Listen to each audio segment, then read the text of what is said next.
Well, good morning and welcome to your Monday morning devotional. You may be wondering, what in the world are you doing, Pastor Aaron? You're outside, it's a bit drizzly. I wanted to come out here because a lot of what we're talking about this month really has to do with the garden of our heart. And as you can see, my garden is in a state right now because of winter, and I'm going to have to start clearing it up and getting it ready for the spring and the new things that come up. But today I'm out here for another reason, is that when it comes to our heart, last week we were talking about lip service. Today I want to talk about is eye service. And eye service refers to what you're doing outside of home, for example, in your job. The Apostle Paul, coming back to Colossians 3, was very, very clear about this. And he's talking about making sure that everything that we do as an employee, we do before the Lord. In verse 22, it says, "Let every employee listen well and follow the instructions of their employer, not just when their employers are watching, and not in pretense, but in faithful in all things. For we are to live our lives with pure hearts in the constant awe and wonder of the Lord our God.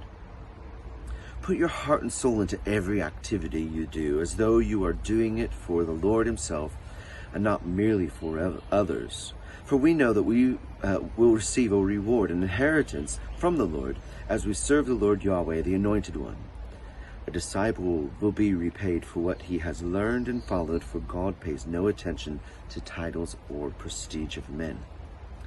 And then verse 1 of chapter 4 says, "Employers, treat your workers with equality and justice, as you know that you will also have a Lord and Master in heaven who is watching you." So I want to look at this. It's very important that whatever we do before the Lord in our jobs, as employees or even as employers, God is present. He's the one that we're working for at the end of the day. What I've always loved about when I was working in a secular job is that I recognized that God was present, and I did my best to serve him in everything that I do. Have you ever been tempted to take a little extra on your break? Or have you been tempted to take a pen or some paper home from work? Or is your life contrary to that which you're living at home, that you're showing at church amongst believers? Are you struggling with trying to fit into the workplace? I've always found that when I serve my life before God in every aspect of my life, who sees all things, that he is the one who honors and raises me up. I don't have to go through the rigmaroles of the old nature, the traditions of men, the way to advance yourself. But as I serve him, he opens doors that no man can shut. He closes doors that no man can open. He is the one who promotes. He's the one who honors. I remember my first job, I worked in Asda there in Hume. I worked at the kiosk, coming straight out of university with a theology degree and Bible school with a missionary degree. I didn't know what a kiosk was and until I got on the kiosk back in early 2000. And I was shocked and stunned, and yet I understood what was happening in my life.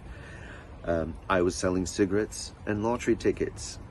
Wow, way to serve some bad habits, some old nature. But what God was doing, he was challenging my nature and my traditions to ensure that I was living in the new self. And what I was doing is I was serving him before men. I was serving him. People would come and say they want certain cigarettes. I made sure they got a good service. Lottery tickets, I got a good service. If people were saying, I don't really want to smoke anymore, I said, I can help you with that.